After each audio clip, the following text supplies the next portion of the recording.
Bandung. Kebetulan saya bukan asli orang sini, jadi saya orang Aceh. Nanti kita komunikasinya bisa dong pakai bahasa Indonesia ya Ibu. Tadi anak-anak Ibu pada remaja semua ya, usianya berkisar antara berapa ke berapa Ibu? 22 sama 19 sama 22. Rata-rata masih 12 ya, antara 17 SMA ya. 20 sama 21. Nah di sini tadi berkaitan juga dengan apa yang disampaikan teman saya tadi mengenai psikologi di masa pubertas. Di sini saya mau bahas nih tentang parenting terhadap remaja. Sebelumnya ibu-ibu tahu nggak parenting itu kayak gimana? Di situ udah dijelasin, tapi ibu-ibu ada yang tahu nggak? Parenting. Nah, gimana ada gambaran ibu-ibu parenting itu pekerjaan keterampilan orang tua untuk mengasuh anak gimana? Menurut pandangan ibu-ibu?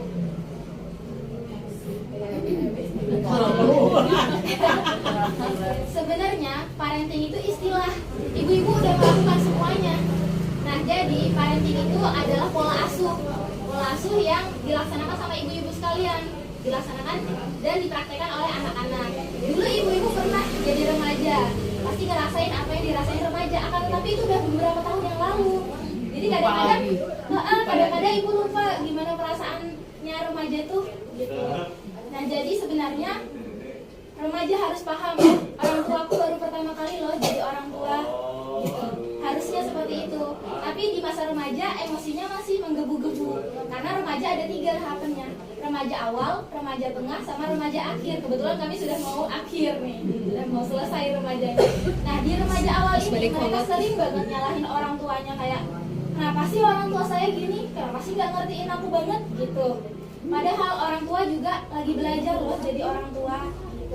Dan kita juga masih dalam tahap belajar nih jadi anak yang baik. Nah oleh karena itu jadi sama-sama belajar, orang tuanya belajar jadi orang tua yang baik, anaknya belajar jadi anak yang baik.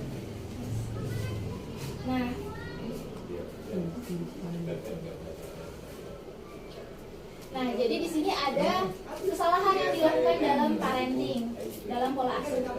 Sebenarnya ibu-ibu sekalian itu nggak salah dalam mendidik anak, akan tetapi ada sedikit kekeliruan mungkin. Ada orang-orang yang mendidik anaknya keras. Ibu-ibu pernah lihat nggak yang anaknya dipukul? Pernah ibu? Yang anaknya dicubit kalau salah. Nah itu tuh nggak baik. Bukannya nggak baik tapi kurang baik. Nah ada anak bu yang dia tuh awalnya biasa aja, tapi waktu itu dia mengalami penurunan ranking, misalnya jadi dari awalnya ranking 1 jadi ranking 3. Terus dia dipukul sama orang tuanya, berkali-kali orang tuanya temperamen. Akhirnya apa? Anaknya jadi bodoh, jadi kurang nangkap gitu apa yang disampaikan. Bukan cuma itu aja bu, ketika dipukul anak-anak malah kayak, ih aku takutnya sama orang tua, malah makin ngejauh, malah makin ada jarak nih antara orang tua sama anak gitu. Ibu pernah nggak hilang pukul anaknya gitu? Pernah nggak? Nah, kecil mas, nggak apa-apa ibu-ibu. Kadang-kadang mama saya juga gitu, nyubit gitu kan, gitu. Tapi habis itu nangis karena udah dilahirin masa dicubit gitu kan. Kadang-kadang pasti ada rasa bersalah. Cuma emang dari kaminya mungkin juga salah gitu. Sebenarnya dua-duanya harus saling bantu. Iya benar. Nah tidur dilihat. Pasti tidur dilihat misalnya kasihan dari sini udah dimarahin gitu sih ya. Tapi anak-anak gitu ibu misalnya habis dimarahin nih, terus ngambek, nggak mau makan, pada lapar banget, nunggu dibujuk nih sama ibu-ibunya kayak gitu. Terus bertengkar di depan remaja. Ibu-ibu pernah nggak bertengkar sama suaminya di depan anaknya? Ya, ibunya sendiri aja. Nah iya, baiknya kayak gitu ibu.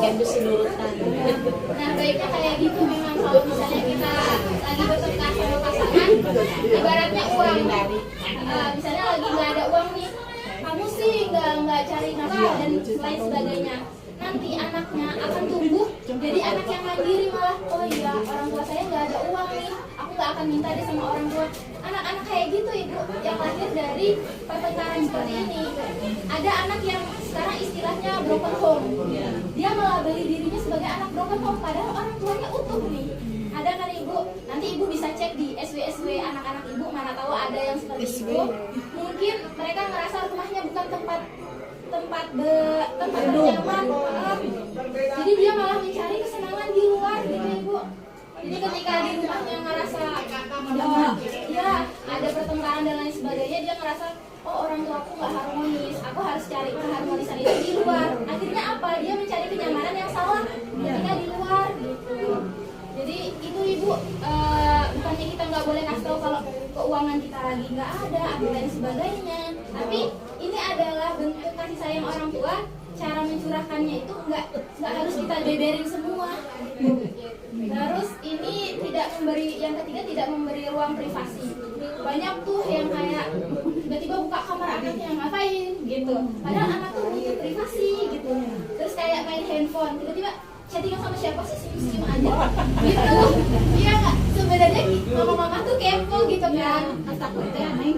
Iya bener, takut juga. Iya bener. Si Ene naon. Ya bener ibu. Terus juga bapak saya itu cemburuan banget. Jadi waktu saya diantarin sama cowok itu teman saya padahal diinterogasi ibu, ditanya-tanya padahal itu bukan siapa-siapa. Penggal-gal kepalanya cowok. Hampir gitu. Terus waktu saya senyum-senyum chattingan gitu, diambil juga handphonenya. Padahal saya itu lucu ngebacain chat atau lain sebagainya, atau mungkin saya lagi suka sama orang nih. Tapi karena seperti itu jadi saya nggak pernah cerita gitu kalau misalnya, "Ma, Pak, aku lagi suka nih sama orang." Nggak pernah cerita gitu. Padahal itu penting loh ibu-ibu. Ibu-ibu dulu padahal sering kasmaran ya. Nah itu yang dirasain kami sekarang. Jadi kami juga lagi ada pada masa kasmaran kayak gitu ibu-ibu. Jadi pas nah kami ketika diberi ruang oleh ibu-ibu, chattingan sama siapa tuh senyum-senyum aja, nanti kasih tahu dong. Nah misalnya kayak gitu-gitu tuh yang buat kami itu makin pede gitu loh cerita ke orang tua. Misalnya lagi sedihin apa sih, sini dong kasih tahu. Jadi ibaratnya ibu itu walaupun jarak umurnya cukup jauh, tapi tahuan gitu tentang kami. Terus kami juga ngerasa oh iya aku ada mama loh yang bisa dengerin cerita. Kadang-kadang bu mereka punya problem nih di sekolahnya atau di pertemanannya, tapi ketika di rumah malah kita marah-marah. Atau ketika di rumah tiba-tiba dia bad mood, kita ngapain sih bad mood, kita cek dulu handphonenya kenapa. Nggak kayak gitu ibu, jadi kita tanya-tanya dulu kenapa kok bad mood, ini dong cerita, atau langsung peluk aja ibu.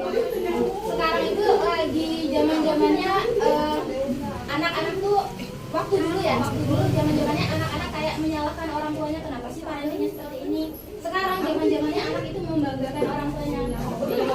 Jadi aku bangga loh punya orang tua seperti ini. Aku bangga loh. Kadang-kadang anak-anak remaja sering cerita gitu sama temannya. Aku asal apa cerita loh ke mama aku gini. Bahkan ibu di TikTok ada tuh anak yang nanya sama orang tuanya, gimana kalau aku nembak si A, nembak si B gitu. Itu sebenarnya agak menyeleweng ya karena menjurus ke pacaran. Tapi ibu-ibu malah makin tahu gitu. Oh ternyata dia suka sama ini nih, jadi makin terkontrol karena dia sering cerita ke kita. Coba bayangin semakin kita kekang dia bakalan semakin gak ngomong. Jadi mengkhawatirkan kayak gitu. Terus terlalu banyak menuntut remaja. Sebagai remaja pastinya ingin mencoba hal baru, dan ibu itu pengen yang terbaik untuk anak-anaknya, kayak kamu harus pintar ya, kamu harus juara 1 ya gitu. Saya pribadi ibu, orang tua saya ngedidiknya cukup keras di bidang pendidikan.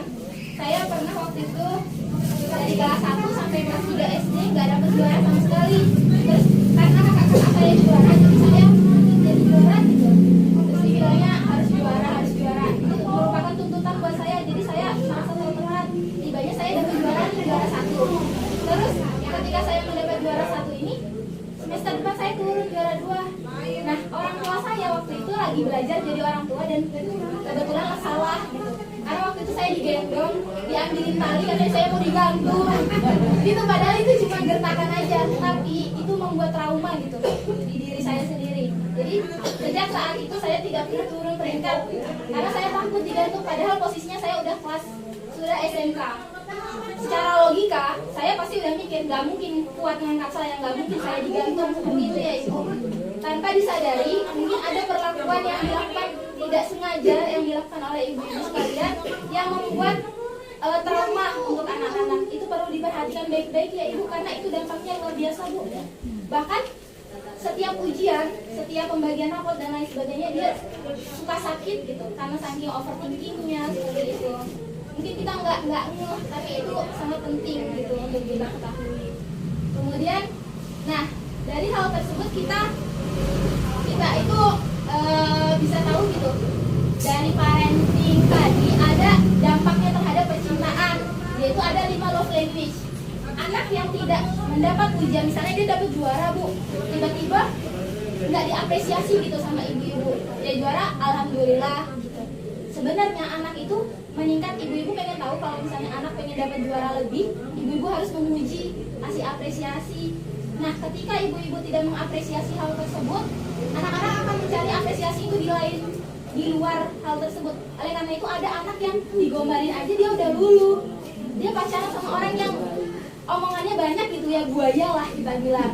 Nah itu salah satunya penyebabnya karena dari orang tuanya bu, orang tuanya nggak pernah apresiasi, jadi ketika dia digombalin dikit langsung kepincut gitu. Terus yang kedua quality time, ada orang tua yang tidak meluangkan waktunya gitu buat mereka. Mungkin mama capek kerja, bapak capek kerja, udah capek gitu, sehingga apa, beliau anak-anak tersebut, anak remaja mencari kesenangan tersebut di luar. Jadi dia lebih sering main di luar, jarang di rumah, jarang bicara sama orang tuanya gitu. Terus ada receiving gift, kita bukan memberikan apa semua yang dia mau, tapi kita tanya kebutuhan dia dan keinginan dia, kita bedakan dulu. Ada anak-anak yang jarang banget dikasih ya sama orang tua yang sana, pengen beli ini deh, karena dia nggak mengutarakan kenapa dia pengen beli itu, jadi kita nggak beliin gitu ya bu. Nah ketika dia dikasih sesuatu sama seseorang dan dia merasakan hal tersebut nyaman gitu sama orang tersebut, jadi dia suka sama orang yang sering memberi gitu. Dampaknya apa ibu? Ada namanya FWB, friend with benefit. Jadi kita berteman tapi kita memberi benefit gitu. Nah itu biasanya berdampak ke hal-hal yang negatif. Jadi dia ngasih saya harus ngasih sesuatu dong ke dia. Iya, misalnya dia ngajakin saya makan kemana-mana dan saya harus nemenin dia ngapain gitu. Nah hal tersebut itu akan menjurus ke hal-hal yang buruk gitu ibu. Terus ada act of service, ada anak yang terlalu sering dibiarkan, remaja yang terlalu sering dibiarkan untuk melakukan kegiatannya sendiri tanpa dibimbing, dia akan lebih condong suka sama orang-orang yang mau membantu dia gitu. Misalnya dia lagi mengambil buku di atas terus ada yang nolongin, dia lebih suka orang-orang yang seperti itu ibu. Karena apa? Karena di keluarganya dia nggak mendapatkan itu, dia suruh ngapa-ngapain sendiri gitu. Terus ada yang namanya physical touch. Nah ini yang cukup berbahaya ya ibu-ibu. Physical touch itu sentuhan. Nah ketika dia jarang mendapat pelukan dari orang tua, pokoknya sentuhan dari orang tua, dia akan mencari hal tersebut di luar. Sehingga apa? Dia akan lebih suka sama seseorang yang menyentuh dia. Nah ini akan berdampak fatal nggak ibu-ibu? Fatal sekali, karena apalagi seorang remaja itu emosinya belum stabil. Ketika dia terstimulus, maka khawatirnya akan condong ke hal-hal yang negatif tersebut gitu. Nah ini dampak dari segi pendidikan. Jadi dari anak-anak tersebut nanti akan timbul tuh dari parenting tadi akan timbul remaja-remaja yang aktif, ada juga yang pasif. Nah ketika mendapatkan remaja yang aktif, kita harus apa? Apresiasi. Ingat ibu-ibu bilang makasih ya nak, itu ibaratnya malu nggak sih ibu-ibu bilang gitu kan? Secara ibu-ibu tuh umurnya lebih tinggi ya, umurnya lebih tua daripada anak-anaknya, tapi kita ngucapin makasih cuma karena ngambilin piring aja, makasih ya nak gitu. Kalau untuk hal-hal yang kayak gitu tuh rasanya sepele, tapi itu penting buat kita sampaikan ke anak-anak. Maaf ya nak, tadi udah marah-marah, jangan cuma dilihatin aja ibu gitu. Jadi nanti kita ungkapin perasaan kita, maaf ya tadi marah karena apa gitu. Nanti anak juga bakalan tahu, terus nanti peluk supaya tadi nggak sampai ke dia suka yang psikopat gitu. Sebenarnya itu nggak apa-apa, cuma tidak berbahaya. Terus kalau dia pasif, kita stimulus dia, misalnya nilainya kenapa jelek, jangan bilang kenapa nilai kamu jelek, kamu nggak belajar ya main handphone terus, jangan gitu ibu-ibu. Tapi kita mungkin bisa nilainya jeleknya di mana, kenapa sih? Oh mungkin karena gurunya gini, atau dia nggak paham nih di bagian ini. Oh ya udah kita bantuin, mungkin kita les, kamu mau les atau enggak, atau kamu mau belajar kelompok, belajarnya kelompok di rumah boleh, nanti disiapin makanan gitu. Nah kayak gitu-gitu tuh yang bisa nimbulin semangat. Nanti kalau kamu naik, bukan dibilang nanti kalau kamu juara 1 dapet ini, jangan. Tapi kita sampai nanti kalau nilai kamu meningkat, mama mau kasih sesuatu. Nah hal tersebut nih yang memacu anak-anak siswa remaja yang pasif nih jadi semakin meningkat. Ada juga yang penurut, sebenarnya penurut itu baik ibu-ibu, tapi kalau yang diperintahkan yang hal buruk dia nurut, nah itu yang nggak baik. Nah penentang juga sebenarnya dia baik, pemberani gitu ya, pemberani dan pemalu. Sebenarnya itu hal yang baik, akan tetapi penempatannya itu yang harus sesuai gitu. Kalau misalnya dia disuruh ke hal-hal yang jelek tapi nurut, ujung-ujungnya apa? Bully. Nah bully ini Bu yang sekarang jadi permasalahan di remaja. Mereka nggak akan cerita sama orang tuanya kalau misalnya aku dibilangin tonggos sama teman-teman, aku nggak akan ibu, nggak akan disampaikan. Cuman palingan dia bilang, mah aku pengen dibehel deh. Tapi kitanya malah kayak, ngapain? Kamu nggak bersyukur udah dikasih ini sama Allah. Padahal kita lupa nanyain, kenapa? Kamu kenapa pengen ini? Gitu. Harusnya kita tanyain hal-hal sekecil itu aja. Itu sama fatal gitu ya ibu. Kalau kita nggak, benar tadi yang disampaikan oleh teman saya, komunikasi itu penting. Tetapi pemahaman jauh lebih penting. Nah, ketika kita udah tahu, oh ternyata dia butuh yang ini. Terus misalnya dia dibully, nanti disampaikan, mama sih gara-gara mama nggak bolehin aku pasang behel, aku jadi dibully. Gimana perasaan ibu-ibu ketika tahu anaknya dibully? Pasti sakit hati, rasanya pengen gitu ya, pengen balas. Nah memang kayak gitu ibu-ibu, apalagi di remaja itu rawan bully karena insecurity-nya itu. Bahkan indikator kecantikan mereka tuh dari apa? Dari kulit putih. Jadi wajar kalau anak-anak ibu minta skincare. Iya. Terus yang cowok apa? Dari materinya kan minta motor. Biar apa? Biar nggak diejek sama teman-temannya. Itu gara-gara apa? Gara-gara di masa tersebut ada emosi-emosi yang nggak stabil. Mereka menciptakan indikator tersebut gitu. Apalagi di masa remaja itu biasanya anak remaja akan menjaga jarak oleh orang tuanya karena merasa orang tuanya kurang memahami dan jarak umurnya terlalu jauh. Jadi remaja biasanya cari teman untuk jadi konselor sebayanya. Jadi ceritanya ke teman itu aja. Nah caranya ibu-ibu bisa tuh deketin teman itu yang sering bareng dia, ajakin aja ngobrol, mungkin dia bakalan ngejaga rahasia dari anak-anak ibu. Tapi ketika sudah dekat nanti bakalan lebih terbuka gitu. Jadi tapi jangan sampai ibu lebih sayang ke anak orang daripada anak sendiri gitu ya. Boleh di Nah ada hal-hal yang sangat diinginkan remaja. Yang pertama jangan mendikte. Nah jadi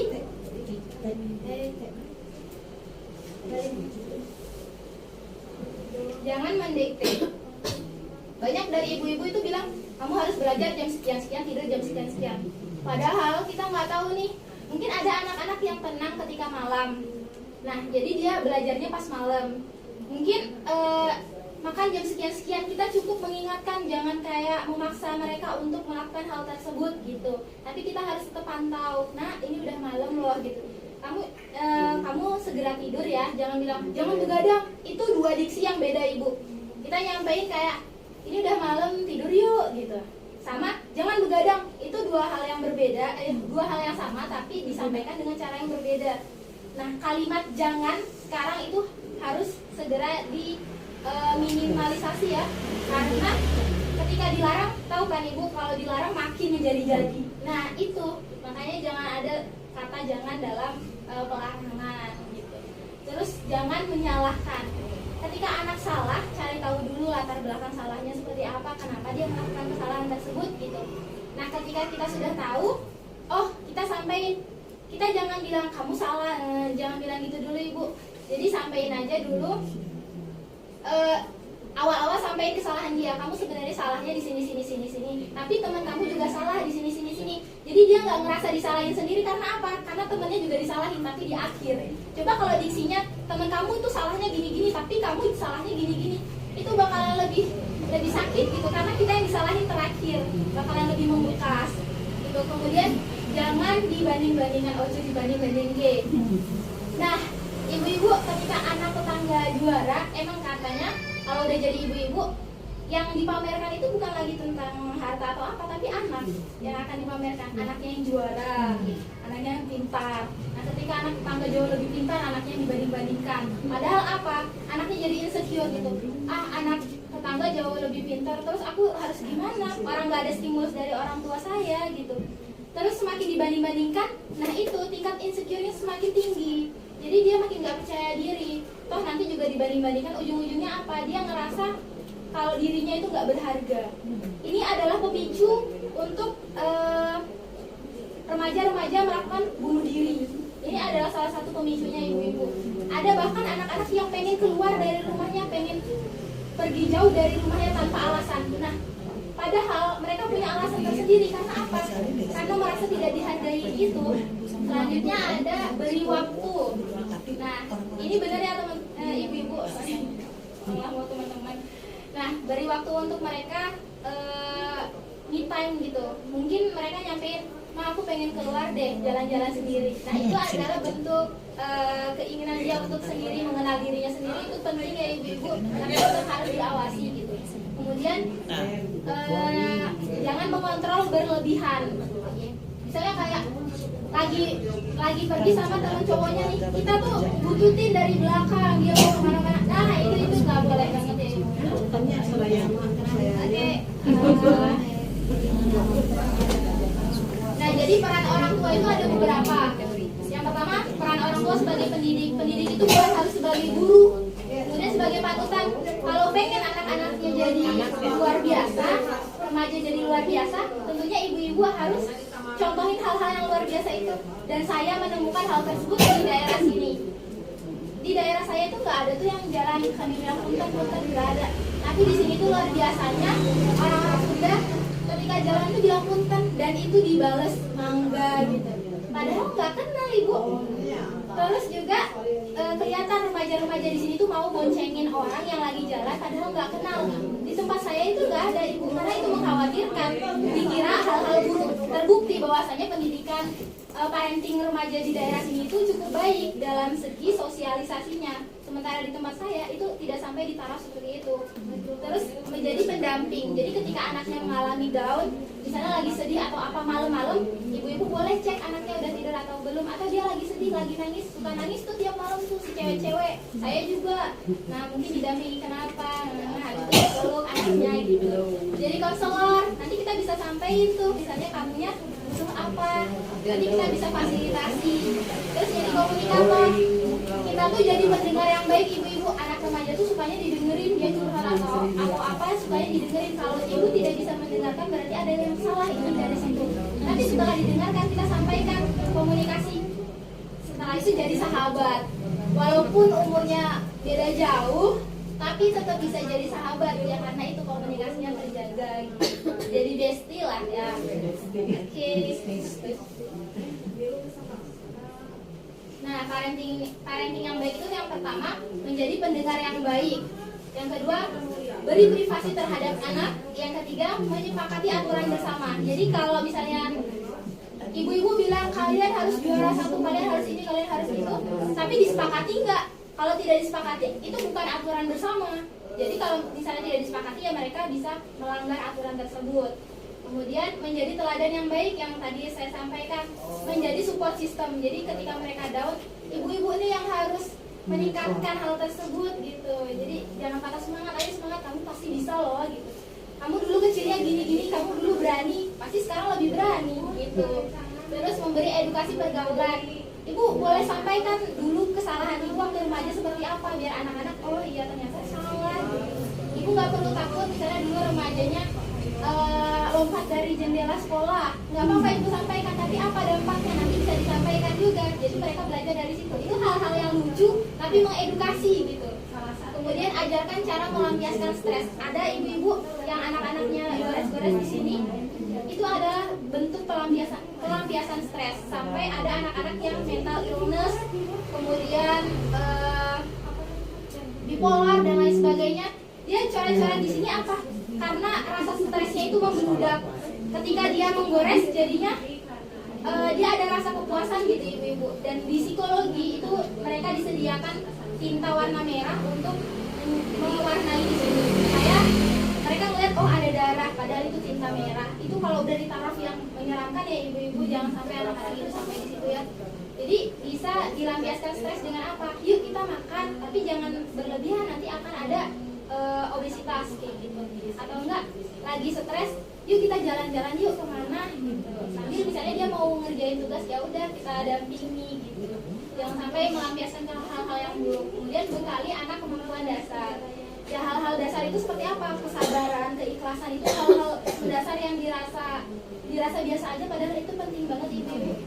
Melatih kesabaran di remaja itu luar biasa, dan ikhlas semakin dewasa akan banyak hal yang kita ikhlaskan gitu ya. Nah itu jadi bekal buat mereka ketika dewasa. Oke, sekian dari saya. Di sini ada informasi kontak saya, mana tahu kita bisa save-savean nih Bu. Nanti ketika anak-anak ibu ada problem bisa tanya-tanya juga ke kami gitu. Ibu ada yang ingin ditanyakan nih mengenai anak-anak remaja ibu, atau ada problem ibu?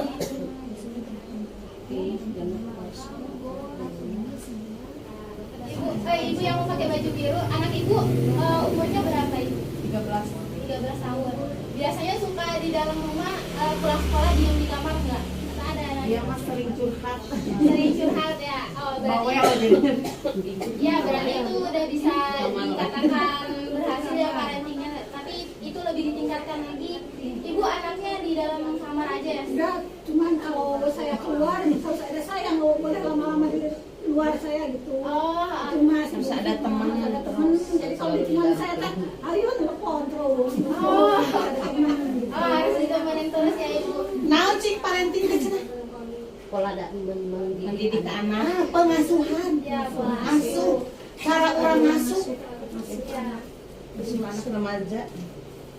Nah kalau yang kayak gitu itu memang dia butuh sosok sosok yang aman dan nyaman gitu. Potensi untuk kepergaulan bebasnya itu minim ibu. Ibu-ibu adik-adik dia memang mengalami sebenarnya, mengalami karena masih remaja. Jadi apa yang disampaikan, apa yang dia dirasakan. Intinya meren ahli pengasuhan remaja mah gampang-gampang susah. Diulur ku orang kita lepas, ditarik ku orang lepas. Gitu ya. Memang pengasuhan remaja mah yang pertama itu adalah komunikasi. Bagaimana caranya orang tua biasa dijalin komunikasi. Apa yang dikerjakan anak, apa yang kegiatan anak kita tahu, minimal kita tahu, kita bisa mantau. Biasanya dengan siapa anak kita berteman, di mana anak kita main, apa yang dikerjakan anak kita, itu 3 hal itu yang harus kita tahu. Bukan artinya untuk mendikte, bukan, tapi untuk memantau anak kita dengan siapa kita baru. Kenapa? Karena pergaulan itu akan menentukan karakter anak, gitu.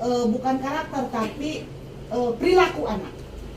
Upami orang ayeuna kieu, murah kali orang aktif di remaja masjid, 90% tidak akan mungkin terjerat narkoba, leres? Nah, upami ayeuna anak orang bergaul dengan preman, 80% tidak akan menginjak masjid. Leres teu? Panginten bergaulna sareng obat-obatan, sareng preman. Kenapa? Karena lingkungan yang mendidik anak kita.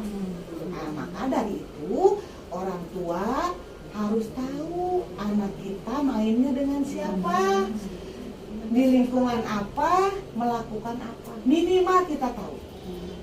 Yang jelas komunikasi harus dijaga. Anak-anak remaja zaman sekarang upami ku urang di telepon, wih moal ngadudu. Nah, tapi kalau kita sudah tahu, oh dia di situ, dia dalam keadaan aman, kita berdoa. Itu panginten kalau pengasuhan zaman sekarang berbeda dengan pengasuhan abdi kapungkur. Mun sahur sepuh, uwi. Terus teu, mam. Ayeuna ibak. Teu ibak itu lah. Teu ibak dijebrol. Terus teu, abdi kapungkur teu ibak jam 3 teu acan ibak dijebrol. Jam 4 teu acan uwi dijebrol. Terus teu, pengasuhan sekarang tidak bisa seperti itu. Jangankan ke anak remaja, kamu rangkali ge nyangangang Bu.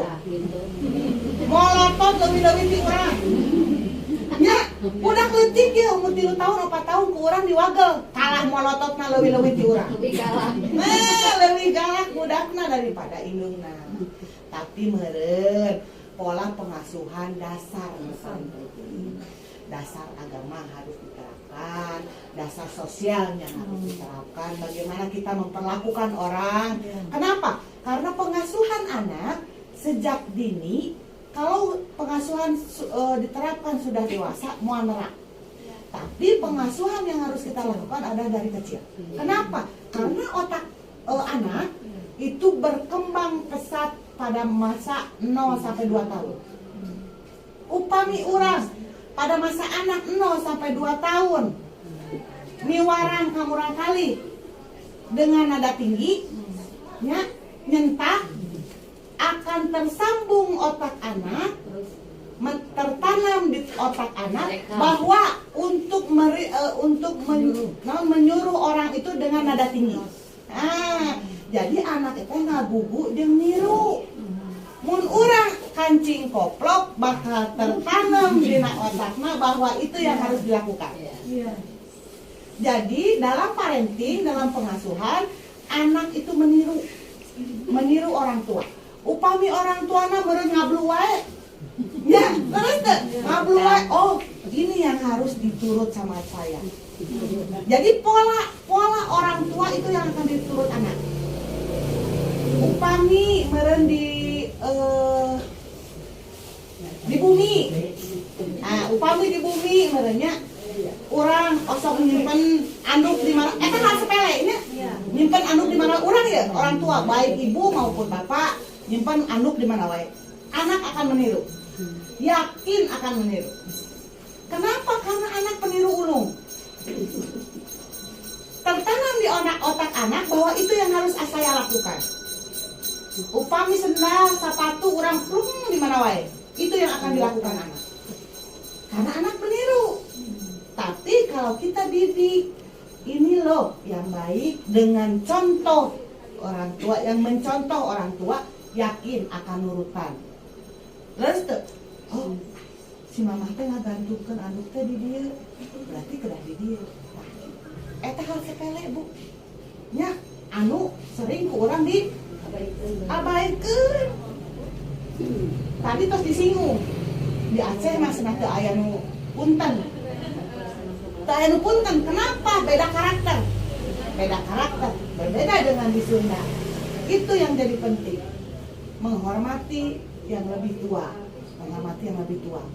Ada anak hapunten.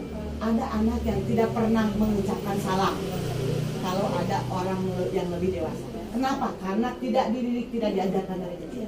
Tapi upami dari alit, kurang diajarkan. Upami ayah sepuh, salim. Pasti akan melakukan sampai dewasa. Karena sudah tertanam di otaknya, sudah nyambung. Bahwa oh kalau ada orang yang lebih dewasa dari kita, kita harus menghormati dengan cara seperti itu. Minimal, upami ayah orang dewasa lewat, orang ngabungku. Itu hal sepele, tapi akan tertanam di otak anak. Lamun orang nyoloyor wae. Minimal ya, dongkap ka bumi salam. Setiap muka pantok salam. Tapi ada yang tidak mengajarkan. Kenapa? Karena orang tuanya tidak melakukan seperti itu. Upami orang ya dongkap ka bumi assalamualaikum.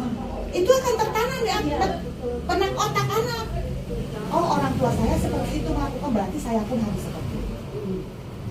Gitu pemimpinnya. Nah, gitu. Jadi anak mah menggitu dan meniru. Jadi ibu-ibu, saya punya trik nih buat ibu-ibu semua. Mungkin anak-anak ibu ada yang suka begadang Bu? Ya, ada ya. Nah, Perempuan aja. Kami bobo subuhnya. Nah, Bobo subuhnya Bu. nah jadi di psikologi itu di jurusan saya juga dikasih tahu ya Bu mengenai teknik 4, 7, 8. Jadi untuk menenangkan, dan ini biasanya diterapkan sama anak-anak yang insomnia. Jadi caranya 4 detik tarik nafas, 7 detik tahan, 8 detik buang, itu dilakukan berkali-kali. Nah itu caranya biar mereka bisa lebih tenang. Terus ibu-ibu ketika anaknya sedih tapi nggak bisa diungkapin, ibu-ibu peluk dan elus, karena di belakang kita ini ada sistem yang ketika dielus itu akan membebaskan kita untuk bercerita, untuk nangis dan lain sebagainya, apa yang dipendam gitu. Terus kalau mau nenanginnya gimana? Tinggal peluk, ditepuk, jangan dielus. Kalau mau nenangin, ketika kita ditepuk itu, kita akan lebih tenang kayak gitu. Itu ada beberapa tips ya buat ibu-ibu kalau misalnya anaknya mengalami hal-hal yang tadi. Boleh diterapin ya ibu-ibu. Kita bisa komitmen Bu, nanti setelah ini boleh pulang peluk anak-anaknya. Terus sampein rasa sayang ibu-ibu ke anak-anaknya. Bisa komitmen ibu-ibu? Gemas sekali. Bisa. Bareng-bareng yang kita jawab bisa ya? Bisa? Bisa. Oke, kita jaga komitmen itu, ciptakan generasi-generasi yang luar biasa dari remaja-remaja di desa ini. Semoga ilmu tadi dapat bermanfaat untuk kita semua, jadi bahan pembelajaran bersama. Saya mohon maaf apabila ada kata yang salah. Saya tutup. Wassalamualaikum warahmatullahi wabarakatuh. Alhamdulillah.